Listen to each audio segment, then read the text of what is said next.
I don't have any real angst about crossing over. And that's kind of a good message to be able to give people, because I think even if you're in a bad way, health-wise, or in a hospital or whatever.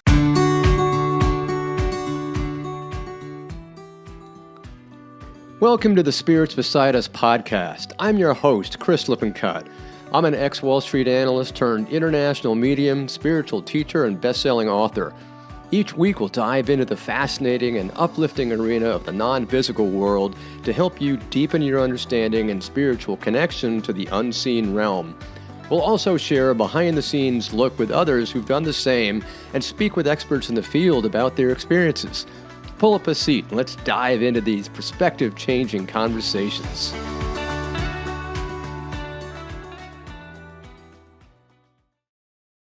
Welcome, everybody, and welcome to another episode of Spirits Beside Us. I'm Chris Lippincott, and today I am so honored to have our guest, Paula Lenz, and she is this wonderful individual who has gone through her own near-death experience or something that is very similar to a near-death experience, in that she has had that out-of-body experience, and she's gone out to experience what it's like to feel the spirit realm, connect with spirit, and she's had the ability to do this. There was a tragic circumstance where her brother had an accident. We'll go into that.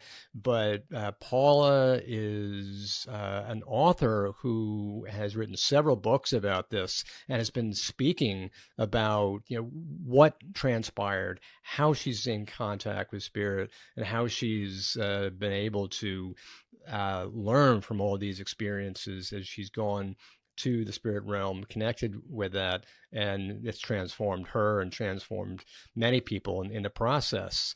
So all these events, both amazing and strange to some people, seem to have a definite purpose. And so I think that's why Paula has been writing so many books and speaking all across the country. So with that, Paula, welcome. So glad to have you. Thank you so much for having me on your show. Well, I'm glad to have you. I read your book.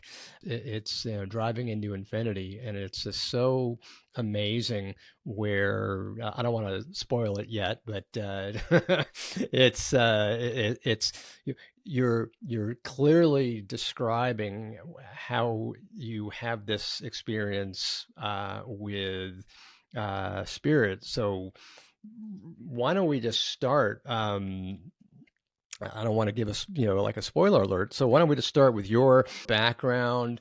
What was your childhood like? Start to give us some perspective on, what was it like being you as you were growing up? Well, I'm the oldest. They're out of 3 children, and my brother was 4 years younger than me, and I do have a sister. She's 10 years younger, so quite a difference there. Okay. And as you can imagine, my brother and I, because there was only 4 years difference between us, we grew up together, versus my sister at 10 years behind me. Right. It was a vast difference. But so my brother and I were very close, growing up. And really, when I talk about this subject, I say that it's all about the love. This whole thing, from these years that I've been experiencing it, and my book is Driving into Infinity, living with my brother's spirit, and I do like to share this experience because my goal is to help other people who have gone through tragic, sudden losses, because I know what that's like, and my family knows what that's like. Mm-hmm. And, it's been, this event happened in 1983 with my brother, so it's been like 40 years ago, which when I say that, it just seems so impossible that I so can many imagine. years have gone by. Right. It's just really crazy sounding. But that was the time that my brother had his transition from Yeah. this earth. And in 2017 is when I finally decided to share my story with the world Wow. about living with my brother's spirit. And that was when I wrote my book, Driving into Yeah. Infinity, Right. Living with My Brother's Spirit. But What was your, I mean, what was it like when you two were growing up? Were you in a very traditional religious household? What was the subject of spirit or out of body experiences? Was this sort of repressed and nobody spoke about it? Like, oh no, dude, that's just for people up in the Hindu Kush, or what was it like for Paula as young Paula? well, uh, my family, um, we attended Baptist church. That's what I grew up in, the Baptist church, and go to vacation Bible school, and you know, as I said, go to church and Sunday school, and so it was a pretty traditional background in that sense of um, the subject of religion, and my brother and I, we grew up together. I have a sister who's 10 years younger, like I said. And so the the bond that my brother and I had was totally different than like with my Mm-hmm. sister because, Mm-hmm. she was so much further behind.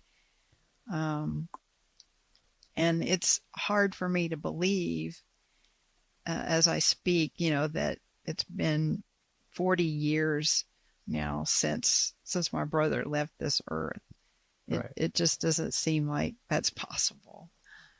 So So it sounds like you were your family was very traditional Baptist religion, and so it sounds like there wasn't a lot of discussion about uh, you know spirituality or out of body or any of that. It was very more sort of you know this is we what we can hear, see, feel, touch, and then there's God, and so it's very grounded. It sounds like.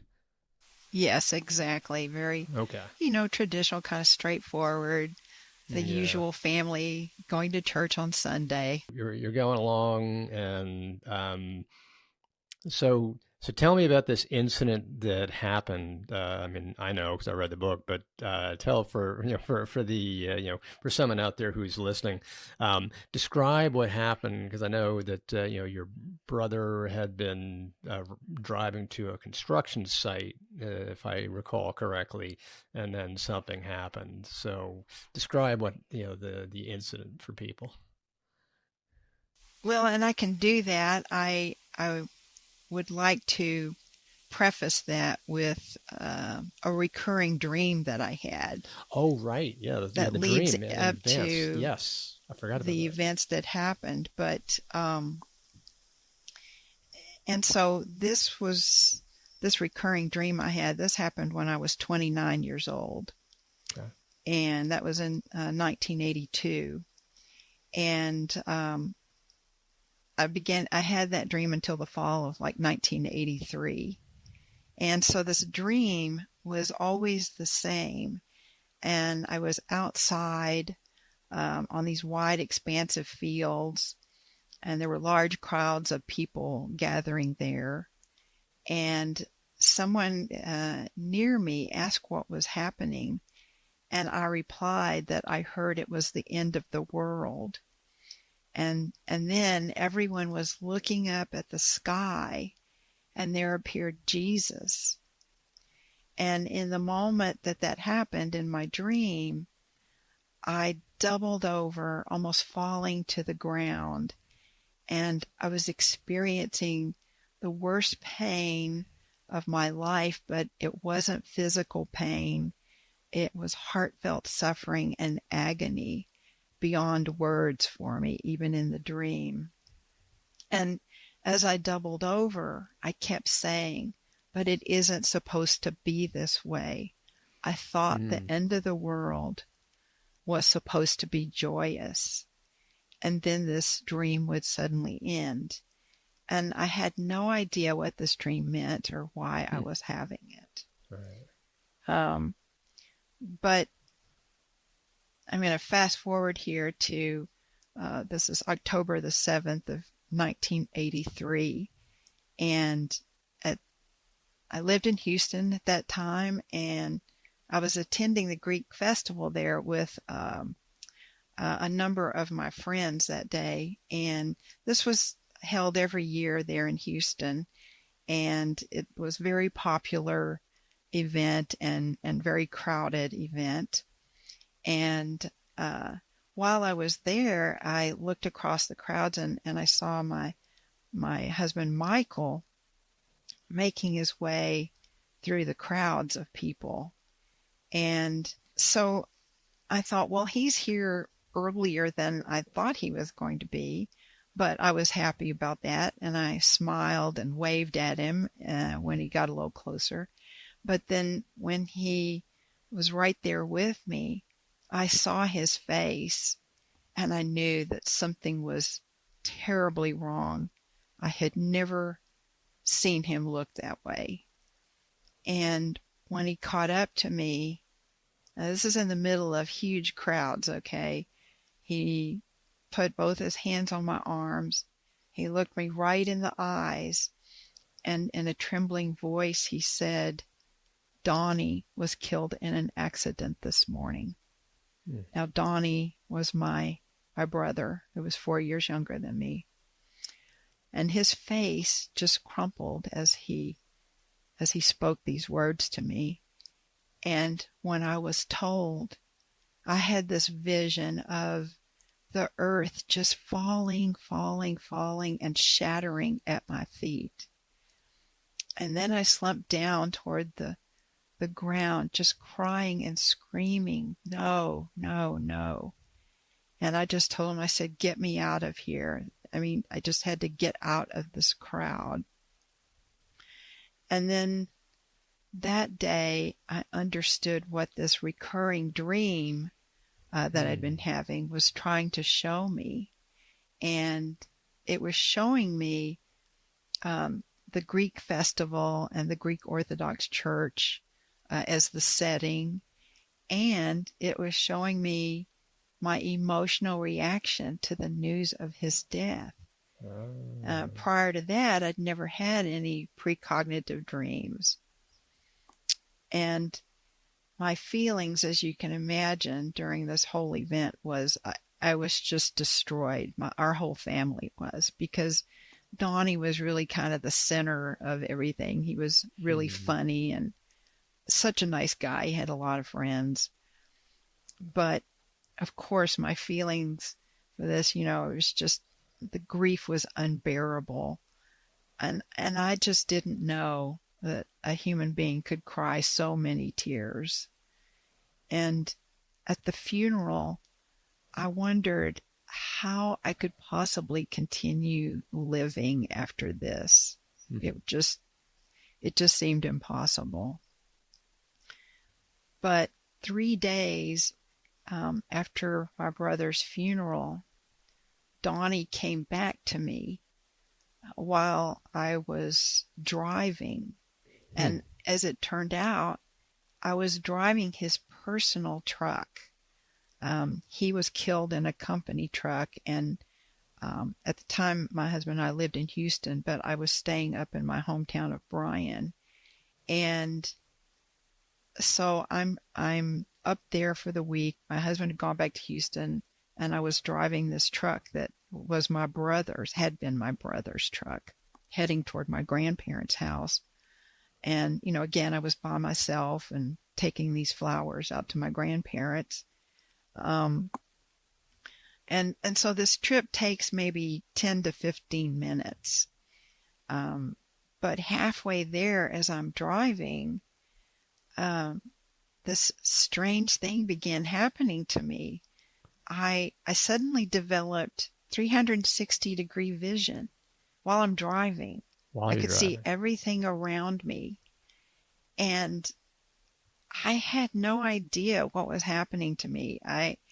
But at that moment, as I'm experiencing this very weird reality, I became aware of someone just behind me on my right side, uh, with his hand on my shoulder.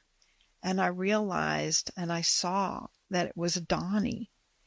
And I could hear him speaking to me telepathically. Now, I'm still driving down this little freeway in my hometown of Bryan as all this is happening. But I could see Donnie's body was made up of a series of what I call light points. And he was telling me telepathically, not to be sad, that, he was happy. And most of all, he wanted me to know what life was like for him now. And he explained to me that he was on another plane of being and that it had simply been time for him to leave. Did he describe what his other plane of being was like? Well, I think he was trying to have me experience a little bit of that rather than him Okay. trying to talk about it at that point. What did it feel like? And so, this is when, as I'm driving, then suddenly I was no longer in my body, and I just existed in this state of consciousness with him. And I was no longer aware of driving at all. And I saw a landscape very briefly, which I can only describe as like outlines of trees and countryside. But after that, again, I'm still with my brother. My entire focus was on experiencing infinity and eternity with him. And he stayed with me throughout this entire experience that I had. But I felt with no body restricting me any longer, in this state of being, I felt that I was one with the universe and totally one with peace and all knowledge of the universe. I became all these things. But most of all, I was one with this energy of love or spirit that is everything in the universe. And we are all one with this energy of love and everything else as well.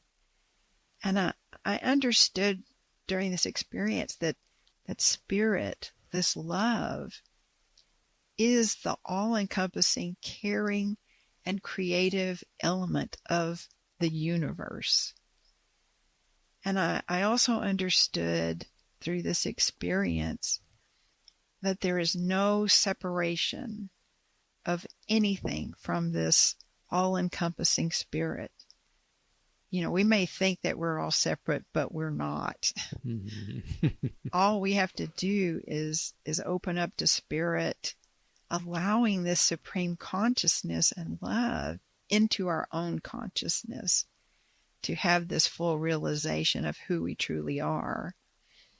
And everything and everyone is the spirit of universal love, whether we, consciously acknowledge that or not.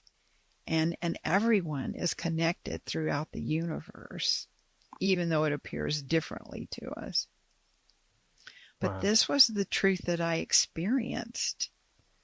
And I loved being in this state of consciousness only, this freedom. And I didn't care one thing about going back to my body. My life, I didn't care anything about that. I was focused on where I was. And realizing that everything is one and connected in the universe. And this was the truth that I experienced, truth with a capital T. Hmm. um, and Truth being that everything is connected, and truth being that we are all connected to the universal tapestry of love. yes, exactly. And I had no desire to do anything else except to experience more of this state of being, because it was home to me. Mm. And although I felt certain that Donnie communicated some other information to me during this time with him, I now believe that I was not meant to recall everything that he told me and shared with me. And perhaps as more future events unfold, maybe I'll recognize that this was one of the things that had come through. Right. A lot of people. I mean, it's so interesting that for example, a lot of NDEs have near-death experiences, have very, very similar experiences as what you had, and the NDEs themselves are very similar. It's very consistent. It's this universal consciousness. It's this universal tapestry of love. It's this unconditional love where you feel you're somehow that you're perfect and that you are loved for just existing. It's a feeling of that suddenly the person is back home. They don't know why, but they feel they are back home, and that where they were on Earth was just sort of a temporary place, but this is coming home. And you mentioned that, Yeah. so it seems like it's very much of a near-death experience. Do you have any idea why you are having essentially a near-death experience, whereas it was more? I mean, you weren't dying. It was more of an out-of-body experience. Is there a different type of NDE? This is something a little new to me. Well, it um, it obviously was very similar in nature to a near-death experience. Leaving my body, Mm-hmm. going beyond, seeing heaven to a certain degree, experiencing the oneness. So there's a lot of elements of what I experienced that are in line with a near-death experience. But obviously, I was not having a near-death experience. I was driving at the Yeah, time this happened, which, and my brother shows up right at my shoulder as I'm driving as also. you're driving. So you can imagine what kind of experience this was that was Yeah, happening to me. Now, absolutely. I had no fear of what was going on. I was just in a Mm. state of awe and knowing that my brother was there with me, right, my right shoulder, and that you know I could leave and go with him into the universe and have this experience and this oneness with all knowledge that there is. And Yeah. but in that state, for me, I was out in the middle of the universe and I could see planets, I could see Earth, but I was not allowed to go beyond the universe. Hmm. I knew that there was more. I could see in the distance. Um, it was almost like I knew it was another place, another level beyond just being in the universe. And I wanted to go on there. And I remember my brother was with me this whole time, right at my shoulder. I'm out in the middle of the universe, just hanging out there, viewing everything and experiencing all of this, which I know sounds really crazy and wild, but that's what happened. And I wanted to go on to that next level. And when I started thinking that way, I began to whoosh away really rapidly. Mm. And I could feel myself in body, moving away really rapidly toward that next level that I could in the far distance see. And when that began to happen, my brother, he used his, I don't know, he used, if I could say, his hand to more or less push me back. He stopped me from going. And he Interesting. said to me, "No, you can't go yet. It's not your time." Mm-hmm. And he exerted his energy on me at that point where I was trying to whoosh away and pushed me back down to earth. I could see myself coming back down into my body. I could see my person driving the truck, and I could see through, the top of the truck, and he pushed me back down into my body. And Mm. I really felt that happen because when I went back into my body, it was sort of like with a thud is how I felt like I landed back in my body. And, again, you have to remember, I was driving his personal truck when this was going on because, as I said, he was killed in a company truck. And I had, in the middle of all this, I had already made a turn onto this road that was leading to my grandparents' house. So, and I have no recollection of doing that. And when I landed back in my body and I get to my grandparents' house, I am like, How did I get here? I am just full of this energy of Wow. having had this experience. And so I get to my grandparents' house, and they're all sad and grieving over my brother's death. And I told them not to be sad, that, he was okay and everything was going to be all right. And so I had this really positive message for them. And so that whole day, interestingly enough, that whole day I sort of existed in this bliss state. But so I wasn't feeling sad or anything. I'd been with my brother. I knew he was okay. I was having this wonderful, blissful experience. And that's what happened for the rest of that day. But after that day, the next day, I fell back into this state of Uh, grief, even okay. though I had experienced all this You'd already and I felt. had been with my brother. But All I right. think it's important that people understand that. It's not like, one day I have that experience and, okay, well, life is all peachy keen. No, I mean, my brother, I was No. never going to be with him on earth again. Right. And I fell back into deep grief. I mean, it took a long time, I'm even sure. though I had that experience.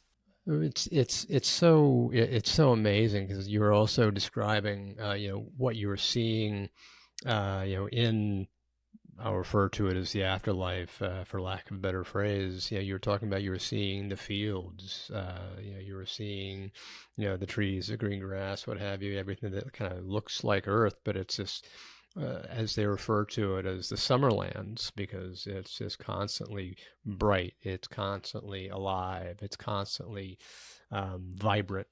So it feels very much like summer in that respect. And that's what you were seeing. And that seems to be what's always coming through, whether it's an NDE or whether it's a spirit communication coming through in a reading.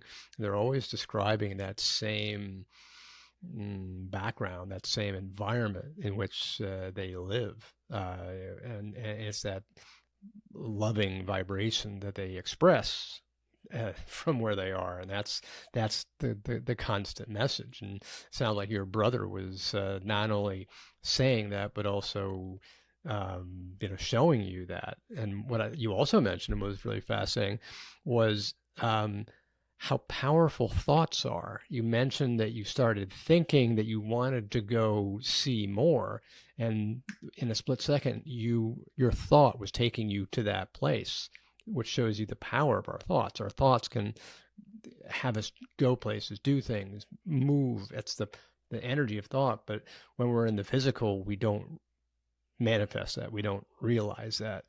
So that was interesting. Yeah. Well, and, my brother and I, as I said in the beginning, we were very close. We grew up together. And, as a result of that, I continued to have outreach to some degree from my brother. Oh yeah, tell us about some of those other events, because I know there were a couple of things that happened in your house, like he was trying to contact you, if I Yeah, recall. well, So tell us about some of those.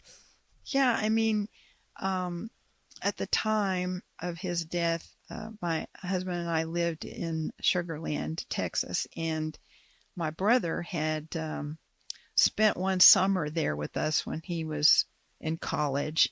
And so, he had been in that house where we were living still at that time. And, I had experiences where I was walking out of our bedroom one morning, and I glanced into the living room there, and I saw my brother there. He was standing in front of the stereo cabinet in there. He wasn't looking at me, but he was standing there in front of the stereo cabinet. And when he had stayed with us one summer and worked in Houston, he used to play records and stuff over there at the stereo cabinet quite a bit.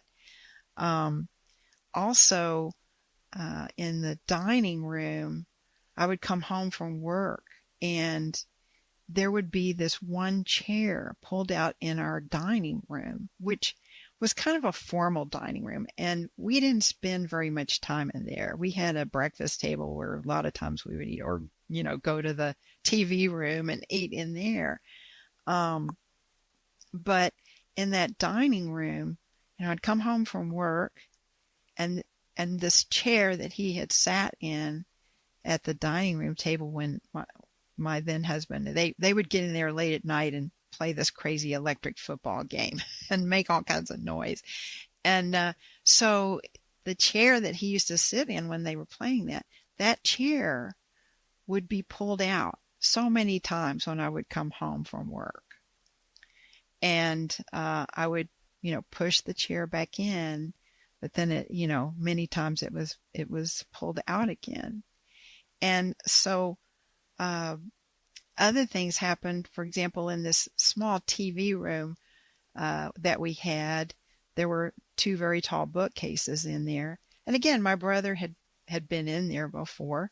But my husband and I would be sitting there watching TV. And one time, again, from the topmost shelf of this bookcase, this book just came flying out across the room, and it kind of landed like right between, on the floor, like between where my husband and I were sitting together. Wow. And so I had a witness for that deal. One of the few times I had a witness. I'm not going crazy. I promise. Exactly. Yeah. And, another time I came home, again, this is all in the same house where he had lived with us before. And I turned the corner to go down the hallway after I'd come home from work, and there's this built-in bookcase there, and some of the shelves for that had books on it, and some of it, had decorative things higher up. Well, when I started down the hallway, I realized that there was this book that was clear on the other side of the hallway, directly across from that built-in little bookcase area. And this book had come out of the lowest shelf from that built-in area. And you could tell it had flown across the hallway to the other side, and the book was lying there up against the other wall. And you could see where it had come out of the bookcase from that lowest bottom area. It was at carpet level, essentially. And so, of course, I was stunned, like, okay, how did this happen? Well, when I picked up the book, I realized that the volume, this was just an old leftover book, I think that my husband had from, I don't know, years ago. But the volume of this old encyclopedia book was the volume D, which my brother's name was Don. Don. Another And, one. you know, just things like that. So we had the chairs moving out. We had that happening in the hallway. You know, this book that flew out when my husband and I were watching TV right at our feet. I mean, and also I would come home and find, like I said, the chairs pulled out in the dining room, but also in the bedroom, we had a desk with a chair in there, and that chair too would be pulled out. And actually, one day I came home, and that chair, when I came home and rounded the corner to go down the hall to the master bedroom, the chair was in the middle of the doorway opening into the bedroom. And I didn't even consider for a second that that was something my brother could have done. I thought someone was in the house. I'm just like, oh my God, somebody's in here. And so I ran out the front door, and I stayed out in the yard for a while. Again, it was late afternoon, and, you know, nothing happened, nothing changed. So I just finally decided to go on back in the house because my husband was going to be home soon. And I went in and moved the chair back to under the desk that was in the bedroom. And I looked through the whole house. I mean, there was nobody there, and nothing had been broken into or anything. So there were lots of different events that happened. It sounds like there were a good 5+ signs that your brother was like trying to say, listen, don't forget me, pay attention to me. See, I am here. I'm real. Yeah, like I mean, whack you up, whack you across the head. You know, and people can believe this or not. I'm just telling how it happened. And, right. You know, it's kind of amazing too to think that spirits have this kind of, I'll say, ability to move such things. But who am I to doubt at this stage of the game? Exactly. You know, I mean, it's very much telekinesis. I mean, we know, and we've seen a lot of experiments just where humans had telekinesis, and in controlled experiments, they'll move small objects, in small amounts in small ways. So if we're talking about just our limited abilities here in the dense physical world, imagine the power. Well, you experienced the power of thought just when you were in the spirit realm. It's the power of thought. Thought energy is huge. And from having had that out of body experience into that realm, one of the things that happened to me was I developed this electromagnetic effect, and that would show up where, if I were out walking around, our neighborhood later in the evening and the street lamps would come on, whenever I would walk past one of the street lamps, it would go out. And as soon as I would walk past, it would come back on. That happens even when I'm driving a car on a freeway. That sounds like Harry Potter. As I drive past, it'll go back, like it'll come, go off. Then it comes back on.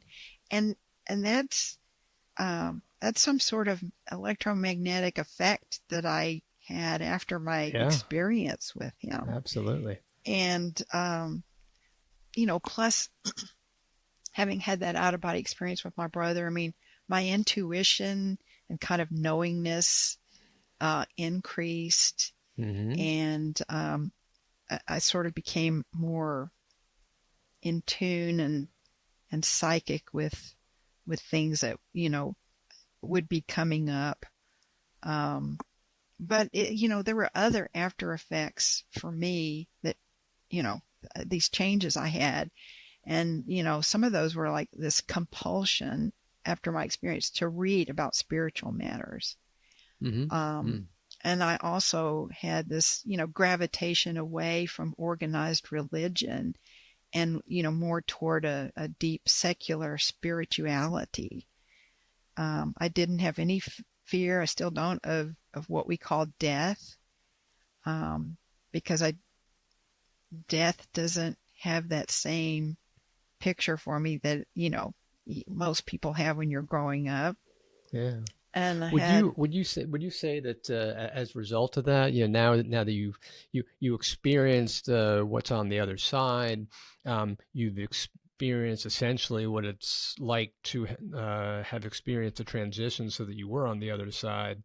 Now that you're not feeling any fear of death, would you say that that's applicable to people that do have fear, to now say, we shouldn't have fear, because if this is what's awaiting us on the other side, it's simply a blink of an eye from the hard life here to a glorious, loving, peaceful life somewhere else? I mean, would you say it's it's like, I'm looking forward to going over there. This is great. Yeah, that's exactly right, though, because, I don't have a fear of what we call death, because essentially, it's just a crossing over into a much more whole kind of existence, and that oneness that you experience. Now, of course, again, I didn't get to go to the upper levels. I was just out in the middle of the universe. Right. But still, even just what I experienced by that, it was life-changing, and just, have no fear about death. Right. Because it's just a transition, and you're still alive. And presumably, if going on further than where I went, Right. presumably, there's a whole other life in terms of being with people again who have crossed over and all of that. I can't speak totally to that, since I wasn't really at that level. Again, I was, in the universe, but, it is what it is. You live this life, and then you just cross over, and now you've got a whole new experience. You're looking at life here with a very different perspective, 180-degree different perspective. Did you feel that you came back saying, okay, well, now I have lessons that I need to learn, or I can look back and say, these are the lessons I learned? Were there any lessons that started to flow from that? I don't know that I would call it lessons. I feel that just the experiences that I had on the other side, have helped me to, there's always going to be in our lifetime here these moments of angst and bad things that happen, and you're going to feel the emotions about that. But having gone through what I have and experiencing it, it's just like, well, you just deal with this and you move on and just keep going, because, you're at some point, you're not going to have to deal with these kinds of things anymore. I mean, life is what it is here because we're in human form, but mentally and emotionally, from my experiences, it helps me move on. And again, I don't have any fear of death. I mean, it's much worse to get something where you're totally sick for a long time than to just cross on over. But I understand how people can continue to have fear about that. Mm-hmm. But it was so interesting that Donnie came back in so many different ways, and whether it was showing you signs or showing himself to you. Uh, are there did he come back in other times? Did you start to feel more of an energy? I mean, you mentioned that you had more intuition, greater expansion of spiritual awareness. I mean, that too is another hallmark of an NDE. And people come back and they're much more spiritual. They're much more connected. They're much more intuitive, and they've got those intuitive abilities that suddenly rise to the surface, and they were there, but they they were lying dormant. So I mean, have you been continuing to explore your spirituality? Have you been continuing to try to expand your own intuition and psychic abilities that you started to realize? Well, I think so. I think it happens more naturally, I'll say, than trying to focus on it all the time. Sometimes I will sit down here in my office and meditate for a while, but it's just something, because of my experiences, I think it feels more innately natural, that it's already there. And, making connection here and there with that feeling is so much easier. I don't necessarily feel like I have to sit down in a chair and close my eyes and pray, although I can and I do that here and occasionally, just to get into that space sometimes, just alone and in quiet times. But I don't really have. I mean, obviously, there's always things in life we're fearful about. You don't want to be sick. You don't want to be maimed. There's things out there like that can happen. But I don't focus on that sort of thing. And as I age, I mean, I'm 70 now. This has been long. I've been on this earth already a long time. And I've had to live with this idea that my brother's gone for a long time. And, I don't have any real angst about crossing over. And that's kind of a good message to be able to give people, because I think even if you're in a bad way, health-wise, or in a hospital or whatever, if you cross over, it's just going to be natural and easy, and there you are. You're going to be in a different state of being, and actually, it's a feeling of like wholeness for you. Mm-hmm. Yeah, because I've heard some people who had NDEs became more fearful, and the more fearful they became, the lower that it created a vibration. The fear was a lower vibration, and they, instead of feeling themselves rising up, they felt themselves falling, because the lower vibrations were heavier vibrations, and so they weren't experiencing this wonderful connection with love, but just the opposite, sadness and depression, as they felt the fear. So I think it's wonderful that you're saying to people, there is no need to fear. Don't, fear is not something that you need in your life. Just release it, because the more that we're able to think of the joy, think of the love, think of the connection, that itself is raising our vibration, and that itself is enabling the peaceful, joyful transition to that loving space.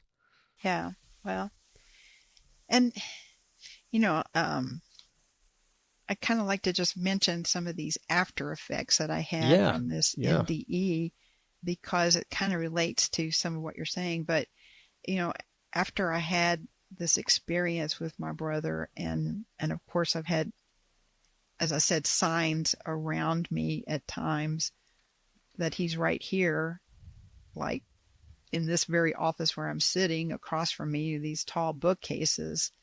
And not so very long ago, I was in here by myself. There was no one else in the house. And I was just here at my desk, and all of a sudden this book from the topmost shelf, from this bookcase right across from me, comes flying out. Now, it doesn't come flying out at me. It comes out and it heads toward the windows to my left. and I stood up because there was no one else in the house and it was really quiet. And so it kind of jarred me. It kind of scared me. And I stood up and I said to the bookcase, "Cut it out, Donnie. I know that's you." Now, it's good people aren't around to see me do things like that because they're thinking, okay, this woman has an issue. But I'm just saying how it is. There you go. I'm not ashamed to share it. Yeah, I bet Donnie was having a chuckle with that one. But some of these after effects I had, I think, were important because I in the beginning, I had really a compulsion to read about spiritual matters. I mean, I still do to some degree. But also I had, as I'm sure a lot of the NDE people say, that, gravitation away from more organized religion and more toward this deep, secular spirituality. Mm-hmm. And I don't, there's no fear of what we call death. And I have had through the years an increase in kind of precognitive dreams that show me what's coming up. Another one of the things is when I go walking around through the neighborhood in the evening or late evening, the street lamps come on. Right. Well, when I walk under one of the street lamps, the light goes out.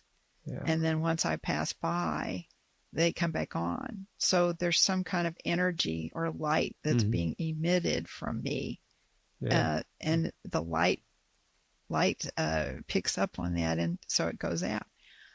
So that's pretty interesting when that happens. Great. And, increase in precognitive dreams. And also I developed the ability to see people's auras. Ah, And interesting. An interesting story about that is when I was working in an office and I had some people who worked for me there, this woman who was working for me, she came into my office one day and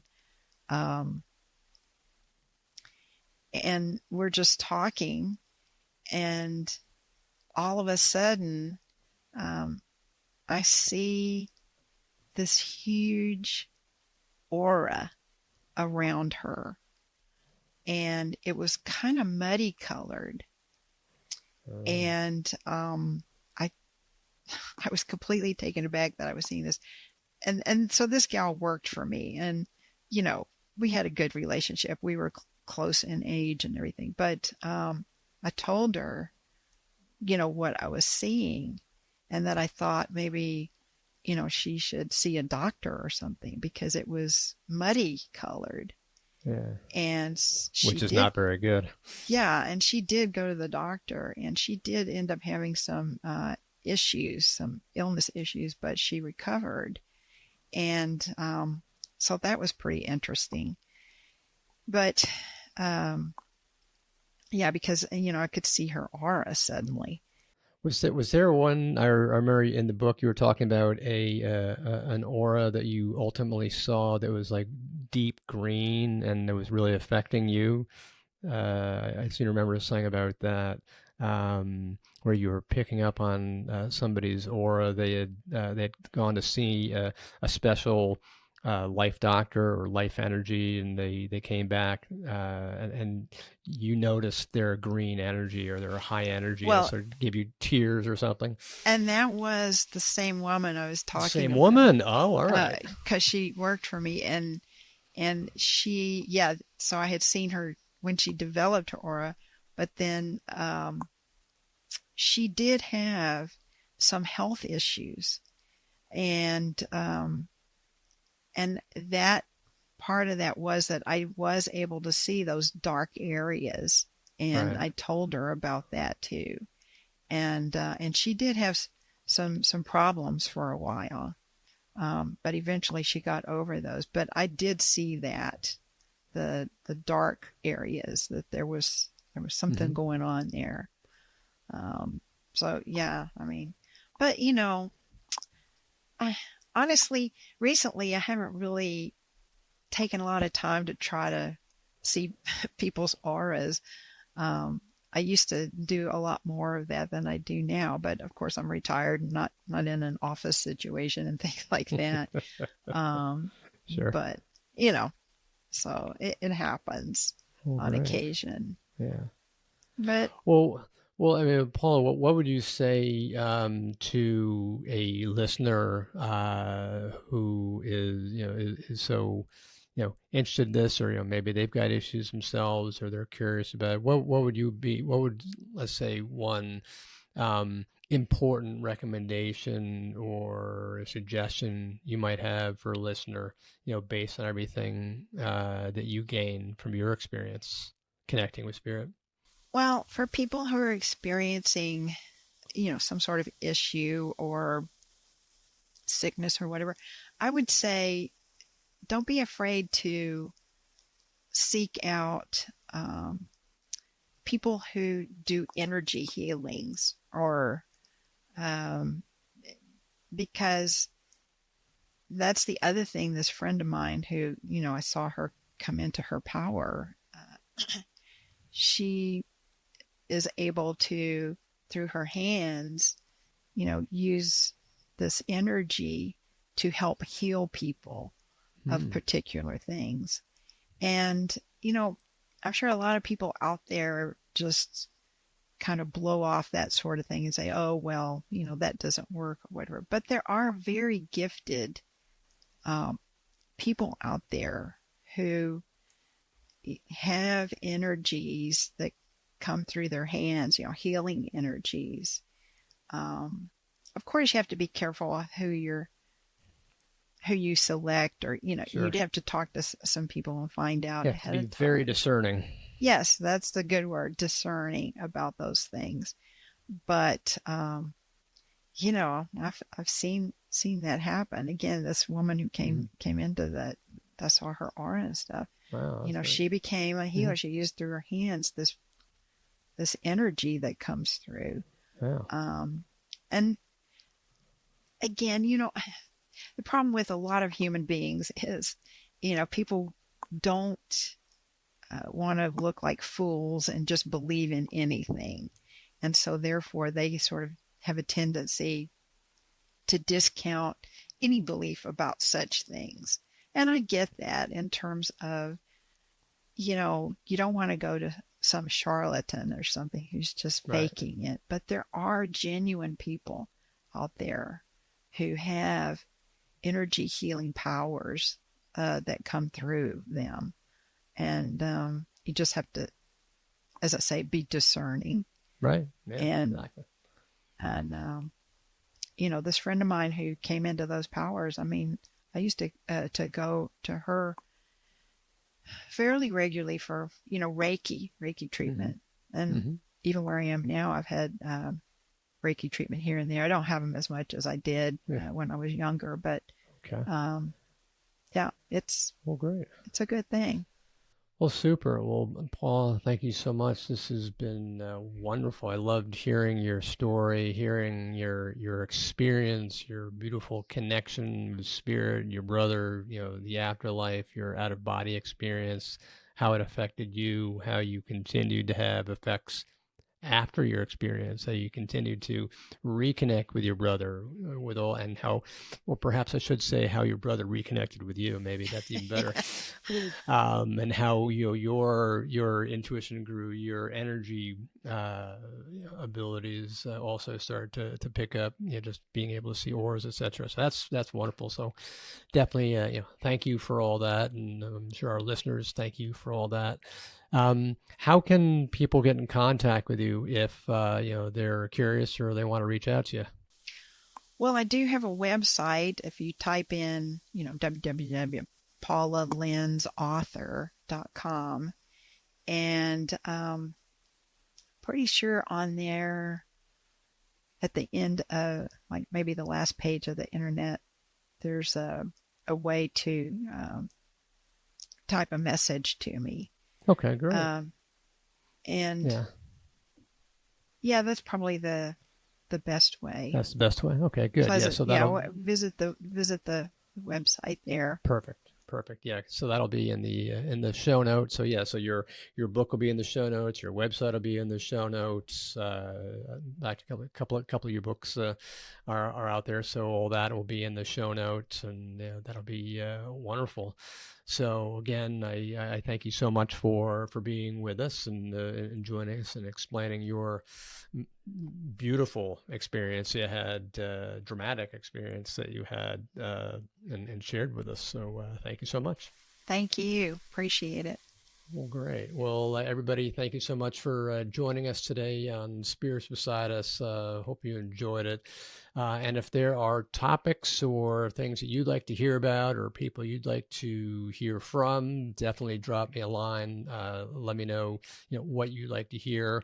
You can reach out at spiritsbesideus.com. You can also get all the show notes at spiritsbesideus.com and get all the information about Paula and numerous other things there. So for now, it looks like we're at the end of the episode. So this is Chris Lippincott signing off, and I will see you next Wednesday, same time and place. And until then, I will send you love and light, and I will see you then. Bye for now. I hope you enjoyed this episode of Spirits Beside Us. Make sure you head over to the show notes for all the links and information on this week's episode. You can check it out at spiritsbesideus.com. If you love this episode as much as I did, head over to rate and subscribe so you never miss an episode. Also, if you're looking for a community of spiritual seekers like yourself, make sure you join my Facebook page, Spirits Beside Us Podcast on Facebook. This is Chris signing off, sending you love and light. I can't wait to connect with you again on Wednesday.